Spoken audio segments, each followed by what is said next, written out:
Cuando a muchos hombres les faltaron las agallas, el coraje y el valor para defender a la Santa Iglesia, fue una mujer la que sacó la cara por la Iglesia, constituyéndose así en el brazo fuerte de la Santa Sede.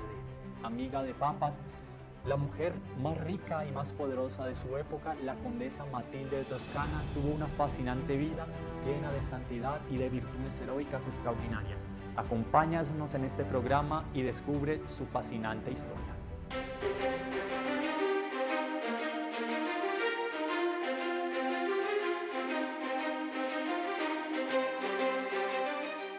Tesoros de nuestra Iglesia.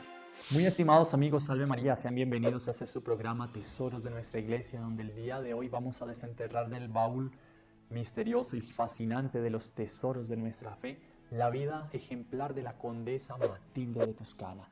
Una mujer que tuvo el temple que muchos hombres no tuvieron, que tuvo las agallas para hacer frente a los enemigos de la Iglesia, a aquellos que querían destruir y desfigurar la esposa mística de nuestro Señor Jesucristo. Y antes de entrar en tema, te invitamos a que te suscribas a nuestro canal, actives la campanita de notificación y nos dejes tu like para que así no te pierdas ninguno de nuestros contenidos.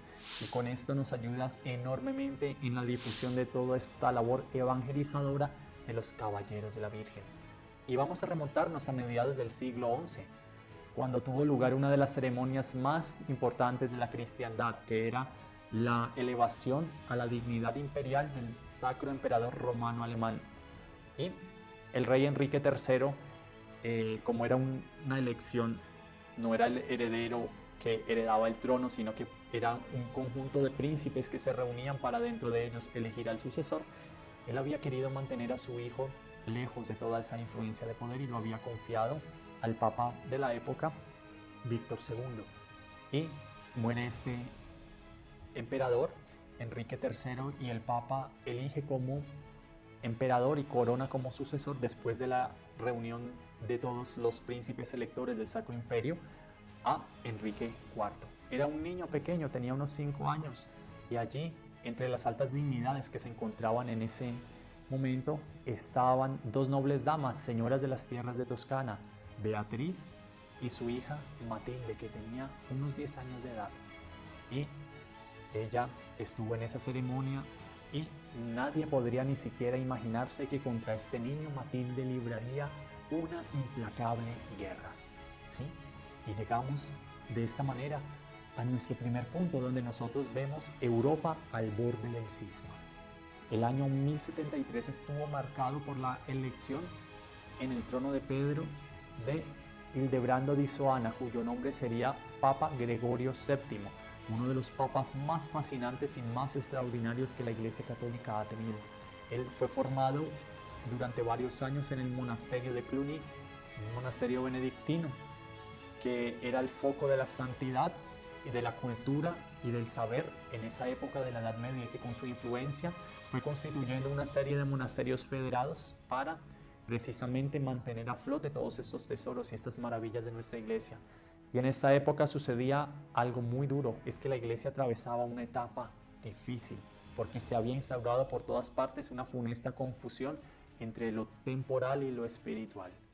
Y el sacro emperador alemán, él vendía los cargos, vendía los obispados, vendía el abadiatos, o sea, para el cargo de abad, a personas que ni siquiera eran ordenadas como sacerdotes ni llevaban una vida religiosa, sino que vendía las dignidades eclesiásticas al mejor postor.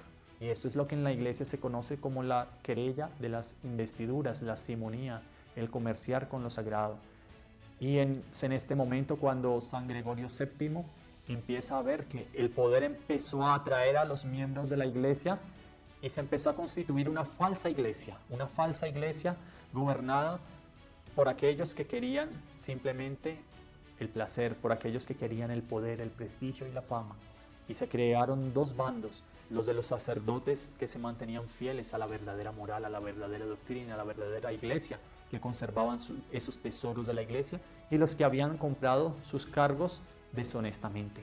Y aquí el Santo Papa veía a su alrededor pidiendo auxilio y no veía a nadie o a muy pocas personas, salvo a dos mujeres. Una de ellas era Beatriz de Toscana y su hija, la condesa Matilde de Toscana, las cuales querían entrar en la vida religiosa y le escribieron al Papa manifestándole ese deseo, y San Gregorio VII le responde algo de partir el corazón, de verdad, y les dice: si otros príncipes quisieran asumir este papel glorioso de defensa de la Iglesia, cuya carga solo vosotras solas soportáis, yo mismo os aconsejaría por vuestro bien personal a que renunciaseis al mundo y a sus crueles solicitaciones. Y el Papa continúa una carta tan bella, donde les dice: os ruego, hijas queridas, os ruego que perseveréis en esta misión providencial de defender la Iglesia y la conduzcáis a vuestro buen término. Un año después fallece Beatriz y queda Matilde completamente sola, porque su hermano, que era el heredero al condado de Toscana y a todas las vastas tierras que había dejado su padre y su madre, había fallecido, y ella se encontraba totalmente sola y desamparada, con la carga encima de velar por los intereses de la Santa Iglesia. Y Matilde había sido formada desde la edad de 21 años en el arte de la guerra y de las armas, y como una nueva Santa Juana de Arco, o quizá mejor dicho, anterior a Santa Juana de Arco, porque Santa Juana de Arco ya vendría en el siglo XV, sería una heroína que juntaría la gloria de la virginidad a la lucha implacable contra el mal. Si de pronto no has visto nuestro episodio sobre la vida de Santa Juana de Arco, virgen heroica y pura, te dejamos aquí el link también en la descripción. Y Matilde, habíamos visto al principio que estaba en la ceremonia de investidura de ese niño que tomaría el nombre de Enrique IV y que libraría una guerra implacable contra él, ¿sí? Y aquí es en escena donde vuelve a aparecer este niño, Enrique IV, vendiendo las investiduras, prostituyendo, perdón la palabra tan fuerte, pero no se puede denominar de otra forma, lo sagrado, vendiendo al mejor postor todos los cargos santos y los cargos eclesiásticos. El Papa San Gregorio VII no puede tolerar más eso y lo excomulga. Y los príncipes electores del Sacro Imperio Romano Alemán dicen: no puedes ser, tienes que irte a reconciliar con el Papa, o si no, vamos a deponerte de tu cargo y a elegir a otro emperador. En ese entonces el Papa era quien ratificaba a los emperadores, a los reyes, y siempre el emperador del Sacro Imperio Romano Alemán hasta ese entonces era coronado en Roma por el Santo Padre. Y lo que hizo este miserable Enrique IV es que se decidió ir a la ciudad de Roma para elegir a otro papa para que lo coronara como emperador. Y Matilde, ella era como un águila que estaba siempre divisando en el horizonte las amenazas para la Santa Iglesia. Y es allí cuando ella, al percibir el peligro que corría el Papa, decide llevárselo a su castillo en la población de Canosa. Era un castillo que le decían el nido de águila, porque estaba en lo alto de un peñasco, y allí en la crudeza del invierno se trajo a San Gregorio VII y a todo su séquito. Y es allí cuando nosotros vemos que llegó Enrique IV pidiendo clemencia, y Matilde fue a recibirlo y vio en esas palabras una mezcla de gran hipocresía y oportunismo. Pero había que darle el beneficio de la duda, ¿no es así? Y entonces es allí cuando el Papa le concede su perdón, para poco tiempo después este hombre miserable seguir en sus andanzas y elegir un antipapa para que gobernase la Santa Iglesia de Dios. Y es allí cuando Matilde defiende el papado con uñas y dientes, y cumpliendo con ese encargo providencial de cuando los hombres no tuvieron los pantalones ni las agallas para sacar la cara por el vicario de Cristo, ser ella esa mujer fuerte, esa mujer valiente, símbolo de María Santísima para defender los intereses de la Santa Iglesia de Dios.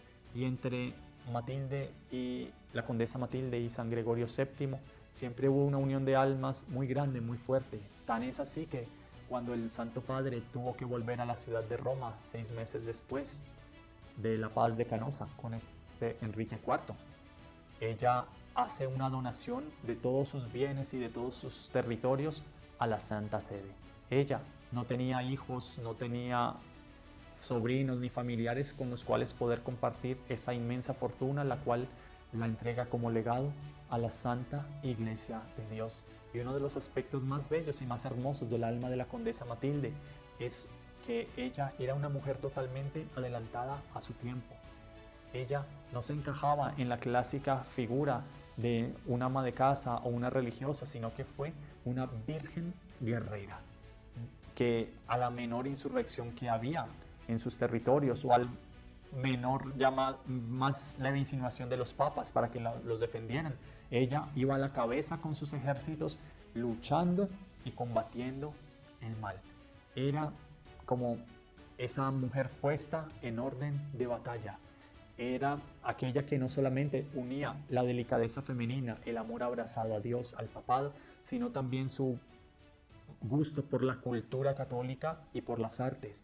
Y gracias a ella florecieron en toda la Toscana. Ella era la princesa más rica de toda Italia, la mujer más poderosa de su época.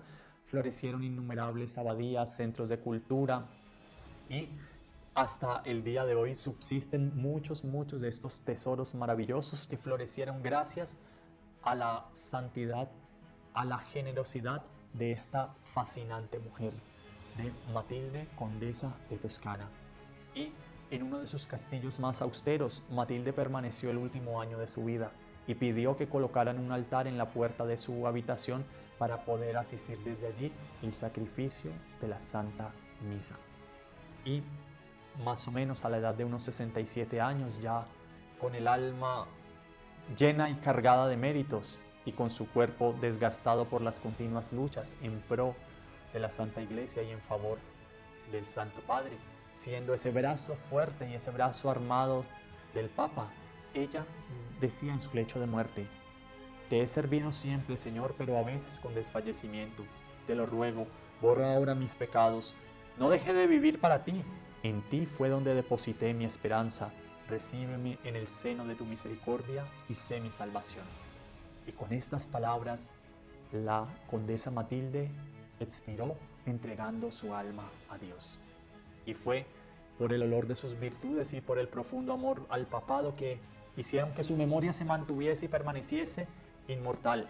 A pesar de haber sido combatida por los enemigos de la Santa Iglesia, fue Matilde la que triunfó sobre todos ellos y sacrificó su vida. Ella, que quería ser religiosa y pasar sus años en oración y expiación por los pecados del mundo, Dios le dio una misión diferente a lo que eran sus anhelos, y era luchar para que la Santa Iglesia se mantuviera en paz, se mantuviera en armonía. A lo largo de los siglos hubo 3 pontífices que se dispusieron a exhumar sus restos mortales, los cuales aparecieron incorruptos. Su cuerpo había soportado el paso del tiempo y se mantenía como si estuviese durmiendo un plácido sueño. Y si no has visto nuestro programa acerca de los cuerpos incorruptos, su significado y su explicación, te dejamos aquí el link en la descripción. Y finalmente, cuando fue edificada la actual Basílica de San Pedro, es una de las 6 mujeres que se encuentran enterradas en la Basílica de San Pedro. Y allí, abajo de su lápida de piedra, en el corazón de la Santa Sede, Matilde espera el día del juicio final para ¿qué? Para resucitar y ser juzgada en la resurrección de los vivos y muertos. ¿Conocías esta fascinante figura, esta mujer que vale su peso en oro, la condesa Matilde de Toscana? Déjanos saber aquí en la descripción, en los comentarios, qué te ha parecido esta historia. Y si te gustaría seguir conociendo estas vidas apasionantes que constituyen uno de los tesoros más maravillosos y más desconocidos de nuestra Santa Iglesia. Y te esperamos en un próximo episodio. ¡Salve María! Si no se quiere perder ninguno de nuestros videos, suscríbase a nuestro canal, active la campanita y no se olvide de compartirlo con sus conocidos.